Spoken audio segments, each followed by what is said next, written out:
ও মাম্মা আজকে লাঞ্চের মেনু কি? এই যে তুমি আবদার করলে অনেকদিন করো না, আজকে একটু করো, আজকে একটু করো, তাই মাম্মা করতে বসেছে। আজকে যেহেতু সানডে, সানডে জেনারেলি রিওর বাবা চিকেন মাটন এসব খেতে পছন্দ করে, কিন্তু আমার যেহেতু এখন একদম মাংস কিছু ভালো লাগে না খেতে, তো সেই জন্য আর ডাক্তার বলেছে একটু মাছ টাছগুলো খাওয়ার জন্য, তো সেই জন্য ওর বাবা কাতলা মাছের পেটি নিয়ে এসছে। মানে কাতলা মাছ আনতে যাচ্ছিল বাজারে, সেই সময় ছেলের রিকোয়েস্ট হয়েছে যে মামা, আচ্ছা আমি ঘেমে চান করে যাচ্ছি, এটা একটু প্লিজ অ্যাভয়েড করো, হ্যাঁ এই সময় জানোই তো এমনি গরম বেশি লাগে আর আমি এমনি ঘেমো। তো ছেলে রিকোয়েস্ট করলো মামা অনেকদিন দই কাতলা খাই না, করবে? এবার দই কাতলাটা অ্যাকচুয়ালি এই দেখো মাছ ভেজে সব রাখা রয়েছে, একটু কড়া করেই ভেজেছি আর সব পেটির মাছ আছে, গ্রেভিটা এখানে ফুটছে। আর দই কাতলাটা অ্যাকচুয়ালি রিওর বাবা অতটা পছন্দ করে না, প্লাস হচ্ছে আমি অত ভালো পারি না। রিওর মানে দিন্না আর মেজো মা এরা দুজন হচ্ছে দই কাতলা স্পেশালিস্ট, সেই জন্য আমি একটু কমই করি, বাট আজকে তার ইচ্ছা হলো তাই এটা করলাম। এটা গ্রেভি আর একটু ফুটলে এটা দিয়ে দেবো। আর এখানে দেখো ভাত বসিয়ে দিয়েছি, বাবা খুব গরম। তার সঙ্গে এখানে আছে হচ্ছে ডাল সেদ্ধ, শুধুমাত্র কাঁচা তেল আর লঙ্কা আর পেঁয়াজ দেওয়া, এর মধ্যে হলুদ টলুদ কিচ্ছু দিইনি, কারণ আমার না এখন এই ডালটা খেতে খুব ভালো লাগছে মুখে।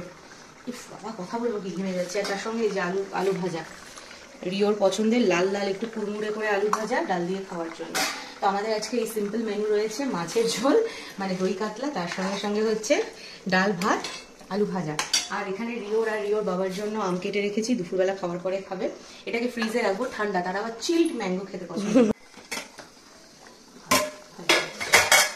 আর রিওর বাবা একটু বেরিয়েছিল কাজে, তো ফিরে স্নান টান করে আমাকে বলছে আমাকে একটু ম্যাঙ্গো লস্যি বানিয়ে দেবে, খুব ইচ্ছা করছে খেতে। তো ওর জন্য একদম ঘন থকথকে করে ম্যাঙ্গো লস্যি বানিয়েছি। রিওর লস্যি খেতে পছন্দ করে না আর আমিও লস্যি খেতে পছন্দ করি না, তো সেই জন্য শুধু রিওর বাবার জন্যই বানিয়েছি, চাই এটা দিয়ে ওকে দিয়ে আসি। আর জানো তো ছেলের বাবার আবদার মেটাতে মেটাতে আমার আর নিজেরটা করাই হলো না।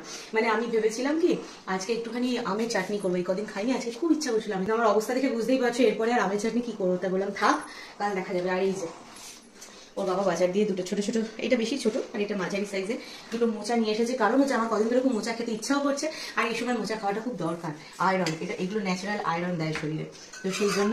কিন্তু এটা তো একদিনে কেটে বেটে করা সম্ভব না আমার পক্ষে এখন, তাই আজকে বিকালবেলা এটাকে ছাড়িয়ে রাখবো, কালকে রান্না করবো, এই গেল।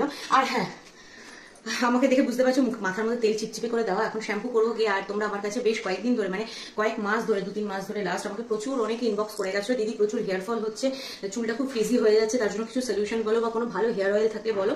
তো খুব শিগগিরই যদি আজকে এডিট করে দিতে পারি তাহলে আজকে বিকালেই দিয়ে দেবো, সন্ধ্যাবেলার মধ্যে তোমরা পেয়ে যাবে, আর না হলে কালকে দিয়ে দেবো একটা দারুণ হেয়ার ফল সলিউশন তোমাদের সাথে শেয়ার করবো। দেখো কথা বলতে বলতে এদিকে মাছের ঝোলটাও মানে ফুটে গেছিলো ভালো করে, মাছটা দিয়ে দিয়েছি, তো দই কাতলা আমার এদিকে রেডি। এই গেল। আর যেটা বলছিলাম মানে কি বলতো, বাড়ির বাকি মেম্বারসদের আবদার মেটাতে মেটাতে নিজেদেরটা কিন্তু দেখবে লাস্ট অব্দি আর করা হয়ে ওঠে না। তো যাই হোক চলো টাটা, আমাদের মেনু তোমাদের সাথে শেয়ার করে দিলাম, তোমাদের মেনু কি অবশ্যই কমেন্ট করে জানিও। সবাইকে হ্যাপি সানডে, চলো টাটা।